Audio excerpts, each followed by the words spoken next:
أعوذ بالله من الشيطان الرجيم بسم الله الرحمن الرحيم ياسين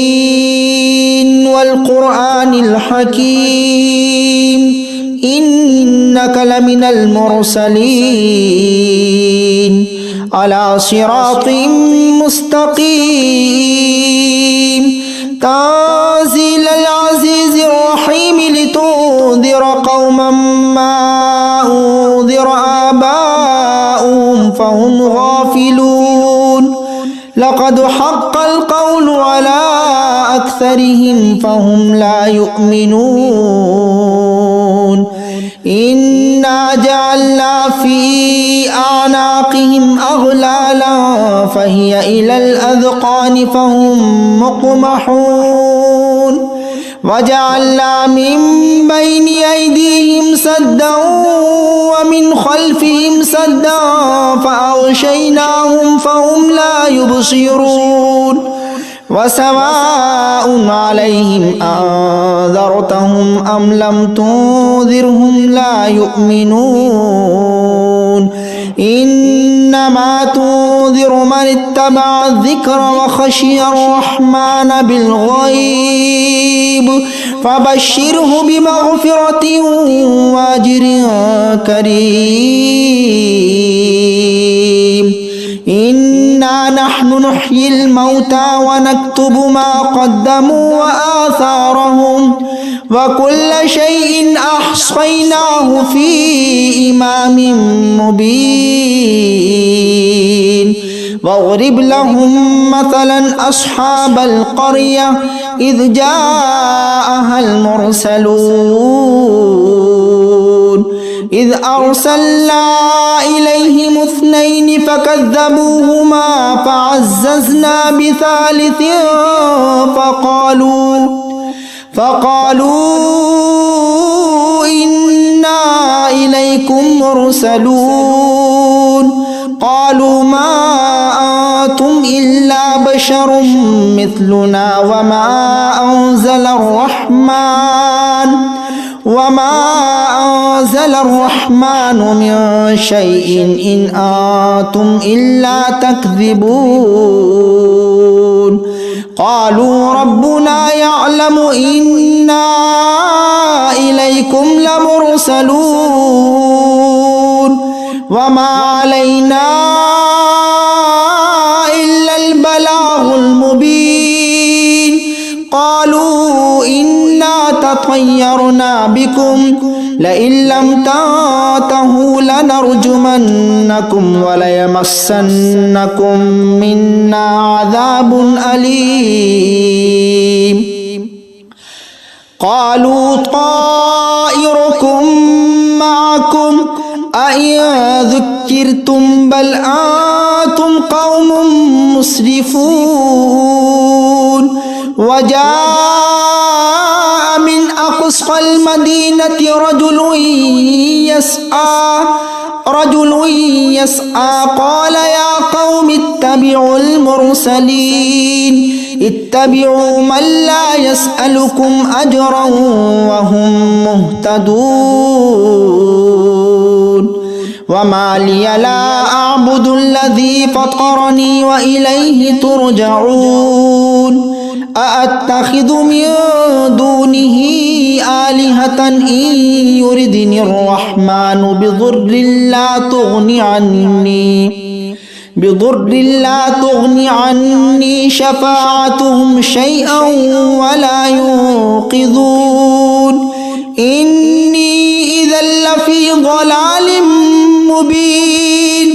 إني آمنت بربكم فاسمعون قيل ادخل الجنة قال يا ليت قومي يعلمون بما غفر لي ربي وجعلني من المكرمين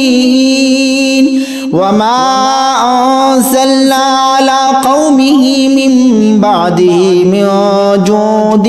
من السماء وما كنا منزلين إن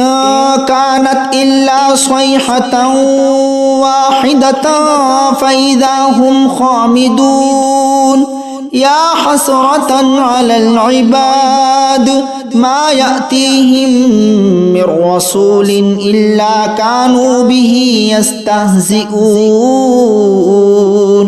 ألم يروا كم أهلكنا قبلهم من القرون أنهم إليه لا يرجعون وإن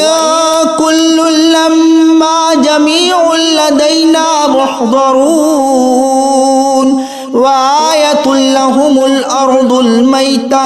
أحييناها وأخرجنا منها حبا فمنه يأكلون وجعلنا فيها جنات من نخيل وأعناب وفجرنا فيها من العيون ليأكلوا من ثمره وما عملته أيديهم أفلا يشكرون سبحان الذي خلق الأزواج كلها مما تنبت الأرض ومن أنفسهم ومما لا يعلمون وآية لهم الليل نسلخ منه النهار فإذا هم مظلمون والشمس تجري لمستقر لها ذلك تقدير العزيز العليم والقمر قدرناه منازل حتى عاد كالعرجون القديم لا الشمس ينبغي لها أن تدرك القمر ولا الليل سابق النهار وكل في فلك يسبحون وآية لهم أنا حملنا ذريتهم في الفلك المشحون وخلقنا لهم من مثله ما يركبون وإن نشأ نغرقهم فلا صريخ لهم ولا هم ينقذون إلا رحمة منا ومتاعا إلى حين وإذا قيل لهم اتقوا ما بين أيديكم وما خلفكم لعلكم ترحمون وما تأتيهم من آية من آيات ربهم إلا كانوا عنها معرضين وإذا قيل لهم أنفقوا مما رزقكم الله قال الذين كفروا للذين آمنوا أنطعم من لو يشاء الله أطعمه إن أنتم إلا في ضلال مبين ويقولون متى هذا الوعد إن كنتم صادقين ما ينظرون إلا صيحة واحدة تأخذهم وهم يخصمون فلا يستطيعون توصية ولا إلى أهلهم يرجعون ونفخ في الصور فإذا هم من الأجداث إلى ربهم ينسلون قالوا يا ويلنا من بعثنا من مرقدنا هذا ما وعد الرحمن وصدق المرسلون إن كانت إلا صيحة واحدة فإذا هم جميع لدينا محضرون فاليوم لا تظلم نفس شيئا ولا تجزون إلا ما كنتم تعملون إن أصحاب الجنة اليوم في شغل فاكهون هم وأزواجهم في ظلال على الأرائك متكئون لهم فيها فاكهة ولهم ما يدعون سلام قولا من رب رحيم وامتازوا أيها المجرمون ألم أعهد إليكم يا بني آدم ألا تعبدوا الشيطان إنه لكم عدو مبين وأن اعبدوني هذا صراط مستقيم ولقد أضل منكم جبلا كثيرا أفلم تكونوا تعقلون هذه جهنم التي كنتم توعدون اصلوها اليوم بما كنتم تكفرون اليوم نختم على أفواههم وتكلمنا أيديهم وتشهدهم أرجلهم بما كانوا يكسبون ولو نشاء لطمسنا على أعينهم فاستبقوا الصراط فأنى يبصرون ولو نشاء لمسخناهم على مكانتهم فما استطاعوا مضيا ولا يرجعون ومن نعمره ننكسه في الخلق أفلا يعقلون وما علمناه الشعر وما ينبغي له إن هو إلا ذكر وقرآن مبين لينذر ما كان حيا ويحق القول على الكافرين أولم يروا أنا خلقنا لهم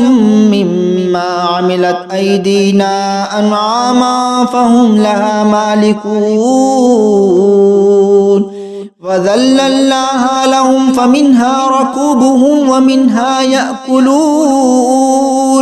ولهم فيها منافع ومشارب أفلا يشكرون واتخذوا من دون الله آلهة لعلهم ينصرون لا يستطيعون نصرهم وهم لهم جند محضرون فلا يحزنك قولهم إنا نعلم ما يسرون وما يعلنون أولم ير الإنسان أنا خلقناه من نطفة فإذا هو خصيم مبين وضرب لنا مثلا ونسي خلقه قال من يحيي العظام وهي رميم قل يحييها الذي أنشأها أول مرة وهو بكل خلق عليم الذي جعل لكم من الشجر الأخضر نارا فإذا أنتم منه توقدون أوليس الذي خلق السماوات والأرض بقادر على أن يخلق مثلهم بلى وهو الخلاق العليم إنما أمره إذا أراد شيئا أن يقول له كن فيكون فسبحان الذي بيده ملكوت كل شيء وإليه ترجعون بسم الله الرحمن الرحيم الرحمن علم القرآن خلق الإنسان علمه البيان الشمس والقمر بحسبان والنجم والشجر يسجدان والسماء رفعها ووضع الميزان ألا تطغوا في الميزان وأقيموا الوزن بالقسط ولا تخسروا الميزان والأرض وضعها للأنام فيها فاكهة والنخل ذات الأكمام والحب ذو العصف والريحان فبأي آلاء ربكما تكذبان خلق الإنسان من صلصال كالفخار وخلق الجان من مارج من نار فبأي آلاء ربكما تكذبان رب المشرقين ورب المغربين فبأي آلاء ربكما تكذبان مرج البحرين يلتقيان بينهما برزخ لا يبغيان فبأي آلاء ربكما تكذبان يخرج منهما اللؤلؤ والمرجان فبأي آلاء ربكما تكذبان وله الجوار المنشآت في البحر كالأعلام فبأي آلاء ربكما تكذبان كل من عليها فان ويبقى وجه ربك ذو الجلال والإكرام فبأي آلاء ربكما تكذبان يسأله من في السماوات والأرض كل يوم هو في شأن فبأي آلاء ربكما تكذبان سنفرغ لكم أيها الثقلان فبأي آلاء ربكما تكذبان يا معشر الجن والإنس إن استطعتم أن تنفذوا من أقطار السماوات والأرض فانفذوا لا تنفذون إلا بسلطان فبأي آلاء ربكما تكذبان يرسل عليكما شواظ من نار ونحاس فلا تنتصران فبأي آلاء ربكما تكذبان فإذا شقت السماء فكانت وردة كالدهان فبأي آلاء ربكما تكذبان فيومئذ لا يسأل عن ذنبه إنس ولا جان فبأي آلاء ربكما تكذبان يعرف المجرمون بسيماهم فيؤخذ بالنواصي والأقدام فبأي آلاء ربكما تكذبان هذه جهنم التي يكذب بها المجرمون يطوفون بينها وبين حميم آن فبأي آلاء ربكما تكذبان ولمن خاف مقام ربه جنتان فبأي آلاء ربكما تكذبان ذواتا أفنان فبأي آلاء ربكما تكذبان فيهما عينان تجريان فبأي آلاء ربكما تكذبان فيهما من كل فاكهة زوجان فبأي آلاء ربكما تكذبان متكئين على فرش بطائنها من استبرق وجنى الجنتين دان فبأي آلاء ربكما تكذبان فيهن قاصرات الطرف لم يطمثهن إنس قبلهم ولا جان فبأي آلاء ربكما تكذبان كأنهن الياقوت والمرجان فبأي آلاء ربكما تكذبان هل جزاء الإحسان إلا الإحسان فبأي آلاء ربكما تكذبان ومن دونهما جنتان فبأي آلاء ربكما تكذبان مدهامتان فبأي آلاء ربكما تكذبان فيهما عينان نضاختان